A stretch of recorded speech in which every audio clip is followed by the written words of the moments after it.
तो GST inspector बनना मतलब पावर, रेट्स, फील्ड एक्शन होता है या फिर केवल ऑफिस जॉब? आज मैं आपको बताने वाला हूँ जीएसटी इंस्पेक्टर की रियल वर्किंग लाइफ प्रोफाइल क्या होती है, तो जो आपको इन्फ्लुएंसर्स के वीडियोस या फिर किसी कोचिंग क्लास की वीडियोस में नहीं मिलेगा। तो हेलो दोस्तों, नमस्कार। मेरा नाम है मोहित कुमार दुबे और मैं as a GST inspector last 3 year से वर्किंग हूँ। तो आज उसी वर्किंग एक्सपीरियंस के बेस पे मैं आपको स्टेप बाय स्टेप इस जॉब के बारे में, इस जॉब की वर्किंग प्रोफाइल के बारे में बताऊंगा, जो कि बिल्कुल रियलिटी होगी। किसी तरह के कोई वन एक एक पॉइंट डिस्कस करेंगे। ये वीडियो आप चाहे अभी हाल फिलहाल में नए न्यूली सेलेक्ट हुए हैं, आपके लिए भी यूजफुल है, और अगर आपका ड्रीम है, पोस्ट है ये जॉब, तो भी आपके लिए ये यूजफुल है। तो चलिए one by one, point by point discuss करेंगे। तो जीएसटी इंस्पेक्टर का फुल फॉर्म होता है goods and service tax inspector. यानी आप एज ए इंस्पेक्टर काम करते हैं किसमें? गुड्स एंड सर्विस टैक्स में। आपको पता है जीएसटी 2017 से इफेक्ट में आया, और उसके पहले हमारे देश में सेंट्रल एक्साइज ड्यूटी और सर्विस टैक्स ड्यूटी लगती थी। तब ये post as a central excise inspector के नाम से जानी जाती थी। अब आपको पता है कि ये पोस्ट आपको एसएससी सीजीएल के through level 7 pay group B non gazetted post मिलती है। वन बाय वन एक एक चीजें डिस्कस करते हैं। तो सबसे पहले आप आते किसके अंडर हैं? सीबीआईसी के अंदर, यानी central board of indirect taxes and custom के अंदर।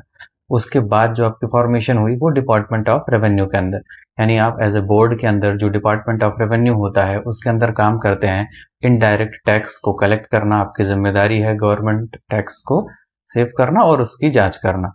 और हाँ, रही दूसरी बात क्या है, आपके पास कोई साइनिंग अथॉरिटी नहीं होती है, यानी आप एज ए फैलिसिटेटर काम करते हैं, अपने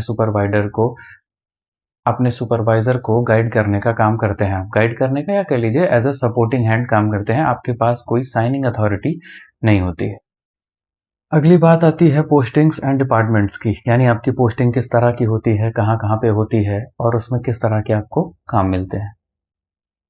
अब आपकी पोस्टिंग जो होती है वो दो तरह से होती है, एक एज ए एग्जीक्यूटिव और एक एज ए नॉन एग्जीक्यूटिव। आपको पता है एग्जीक्यूटिव और नॉन एग्जीक्यूटिव क्या होता है, आपने पढ़ा होगा अपनी पढ़ाई के दौरान भी। लेजिस्लेटिव और एग्जीक्यूटिव, लेजिस्लेटिव जो आपके लिए लॉज का फॉर्मेशन करते हैं, और एग्जीक्यूटिव जो उस लॉज को एनफोर्स करते हैं या लागू करते हैं। तो उसी तरह आपको इसमें भी दो तरह के रोल्स मिलते हैं, एज ए एग्जीक्यूटिव और as a non executive. Executive में आपको फील्ड वर्क मिलता है, जैसे डिविजन्स में काम करना, रेंज में काम करना, एंटी इवेजन के सेक्शन में काम करना, जिसको प्रिवेंटिव विंग भी कहा जाता है। इसमें आपको डिफरेंट तरह के फील्ड जॉब भी मिलती है और आपकी डेस्क जॉब भी रहती है। अगली बात आती है नॉन एग्जीक्यूटिव यानी डेस्क जॉब की। इसमें आपको डिफरेंट तरह के सेक्शंस, जैसे admin section, establishment section, review section, legal sections, है ना, डिफरेंट टाइप के रिपोर्टिंग सेक्शन जैसे एडजुडिकेशन, और ये सारे सेक्शन जिसमें आपको नोटिसेस और ऑर्डर्स बनाने होते हैं।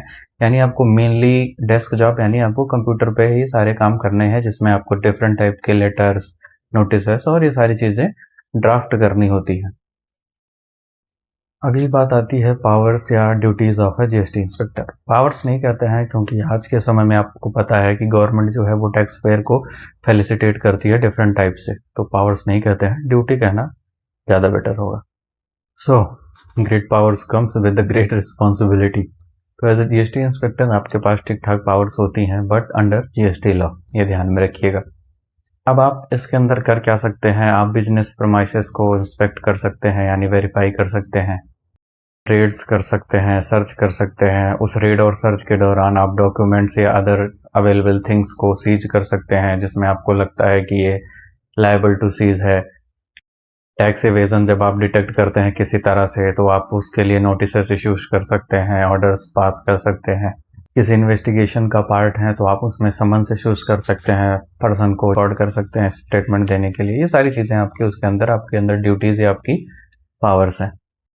लेकिन याद रहे, ये पावर्स प्रॉपर ऑथराइजेशन के साथ आपको मिलती हैं। ऐसा नहीं है कि आप डिपार्टमेंट में आ गए, आपको ज्वाइनिंग मिल गई, आपके पास यूनिफॉर्म है तो आप मनचाहे कर सकते हैं। आप बहुत ही रिस्ट्रिक्टेड हैं विद अंडर द लॉज, और विद प्रॉपर ऑथराइजेशन ही आप कोई काम कर सकते हैं। तो इसलिए किसी तरह के रील्स या अफवाहों पे ध्यान मत दीजिएगा। प्रॉपर जो आपके रिस्पॉन्सिबिलिटी है उनको प्रॉपर गाइडलाइंस के साथ ही फॉलो करिएगा।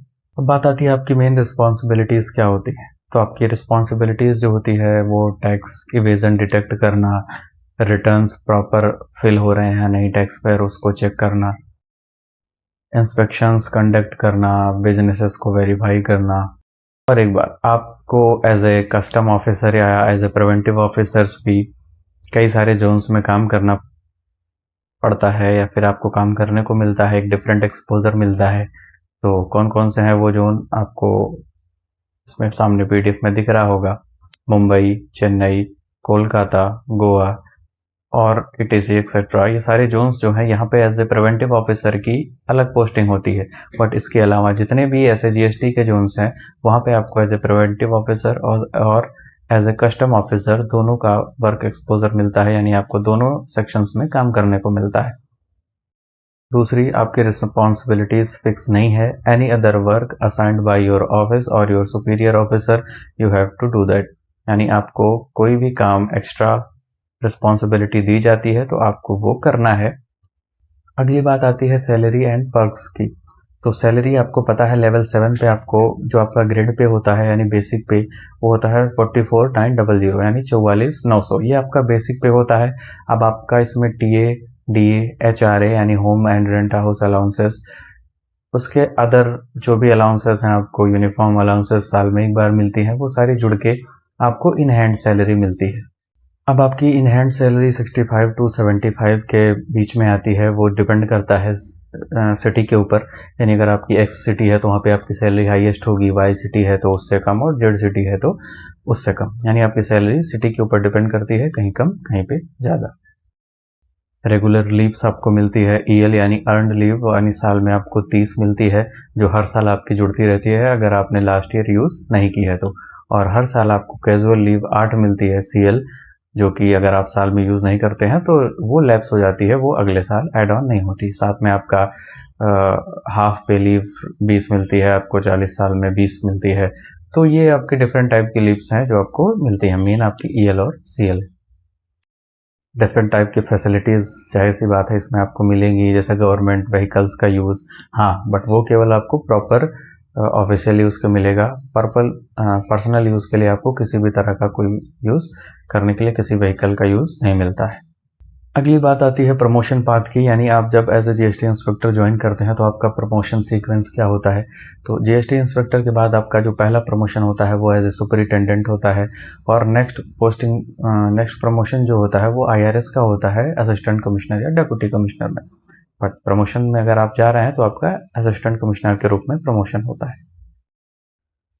अगली बात, प्रमोशन जो है वो डिफरेंट जोन पे डिपेंड करता है। कई कई जोन्स में प्रमोशंस फास्ट होते हैं क्योंकि वो जोन छोटा होता है और डिफरेंट कंडीशंस होती हैं, उस अकॉर्डिंग प्रमोशन होता है। तो सभी जोन्स में प्रमोशन सेम नहीं होता, कहीं पे जल्दी होता है, कहीं पे थोड़ा सा लेट होता है, तो वो जोन्स के अकॉर्डिंग प्रमोशन आपका डिपेंड करता है।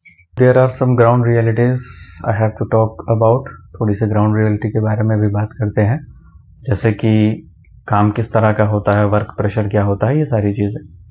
तो जैसा कि आपको पता है आप एक यूनिफॉर्म्ड ऑफिसर्स हैं, तो आपका वर्क टाइम जो है वो कहने के लिए 9 to 5 है, 9 to 6 है, बट वो इतना भी फिक्स नहीं होता। कई बार वर्क प्रेशर की वजह से आपको इवन हॉलीडेज, छुट्टियों में भी काम करना पड़ सकता है, लेट नाइट काम करना पड़ सकता है, सैटरडे संडे छुट्टी होती है बट आपको उस दिन भी काम करना पड़ सकता है। तो डिपेंड करता है आपके वर्क अराउंड में आपकी रिस्पॉन्सिबिलिटीज़ कैसे हैं, एट ए सिचुएशन किस तरह का डिमांड कर रही है आपकी लाइफ या आपका वर्क, तो उस अकॉर्डिंग आपका काम होता है। बिल्कुल फिक्स्ड नहीं होता, कभी भी किसी के वर्क लाइफ से अपना कंपैरिजन मत करिएगा, डिफरेंट होता है डिफरेंट ऑफिसेस और सिचुएशन में। डिफरेंट तरह के आपको डिसीजन मेकिंग सिचुएशंस मिलेंगी जहां अपने आप को आप इवेल्युएट या टेस्ट कर सकते हैं कि हाँ हम क्या इस सिचुएशन में कर पाए बेहतर, या हमारी डिसीजन मेकिंग कैसी है। और डिफरेंट टाइप के वर्क प्रेशर्स होते हैं, टाइम गाइडलाइंस होती हैं, मॉनेटरी वैल्यूज़ होती हैं जहाँ पे आपको बहुत ही केयरफुल काम करना होता है। आप ऐसे ही कैजुअल नहीं हो सकते, आपकी ड्राफ्टिंग अच्छी होनी चाहिए, आपकी इंग्लिश ग्रामर अच्छी होनी चाहिए, आपको लॉज सीखने पड़ेंगे, जीएसटी लॉज पढ़ने पड़ेंगे, तभी आप उसमें बेहतर कर सकते हैं। और अच्छा काम, अच्छे रिस्पॉन्सिबिलिटीज़ को हैंडल करने से ही आपका इसमें बेहतर करियर ग्रोथ हो सकता है। आपको डिफरेंट टाइप की पोस्टिंग, अच्छी पोस्टिंग्स मिल सकती हैं।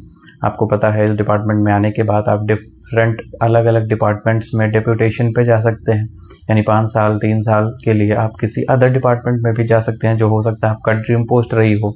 और आपको ना मिली हो, तो आप उस डिपार्टमेंट में भी जाके एज डेपुटेशन पे सर्व कर सकते हैं, सीबीआई इंस्पेक्टर और different type of postings, preventive में, कस्टम्स में, सीबीआई में, ईडी में, आप डिफरेंट डिपार्टमेंट्स में ऑप्शंस मिलने पे आप सर्व कर सकते हैं।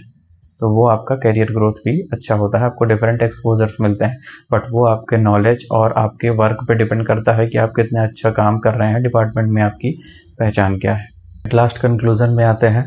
आपको पता है कि एक बहुत ही रिस्पेक्टेड और हाई प्रोफाइल जॉब है ना, अच्छी खासी सैलरी है, आपको अच्छा खासा सोसाइटी में आपकी रिस्पेक्ट है, बट जैसा कि मैंने कहा, great powers comes with the great responsibility. तो अगर आप अपनी पावर्स को एक्सरसाइज कर रहे हैं within limits under the laws, तो आप अच्छे तरीके से इस डिपार्टमेंट में काम कर सकते हैं, अपनी एक पहचान बना सकते हैं और अपने वर्क लाइफ बैलेंस को भी मैनेज कर सकते हैं। इस डिपार्टमेंट में ट्रांसफ़र नहीं है, यानी आप विद इन जोन भी ट्रांसफ़र पाएंगे, आप अपने जोन में ट्रांसफ़र नहीं पा सकते क्योंकि अभी ये ट्रांसफ़र बैन है, ICT अवेलेबल नहीं है। तो जो आइडिया है वो मैंने आपको दिया। इसके एक्स्ट्रा आप कुछ भी इन्फॉर्मेशन चाहते हैं तो आप कमेंट में पूछ सकते हैं, या फिर मेरे इंस्टाग्राम हैंडल जो कि मैंने आपको नेम के साथ दे दिया है वीडियो में, और मैं वीडियो के डिस्क्रिप्शन लिंक में भी डाल देता हूँ, वहाँ आप मुझे DM कर सकते हैं। वहाँ भी आप मुझसे किसी भी तरह का इन्फॉर्मेशन अगर एक्स्ट्रा एड ऑन चाहते हैं तो आप मुझसे पूछ सकते हैं। तो आज की वीडियो यहीं ख़त्म करते हैं। ये थी कुछ बेसिक इन्फॉर्मेशन जो मैंने आपको इस पोस्ट के बारे में बताई। एक्स्ट्रा कुछ भी जानने के लिए आप कमेंट या मुझे DM कर सकते हैं। जल्दी मिलते हैं किसी नए टॉपिक के साथ, तब तक के लिए जय हिंद।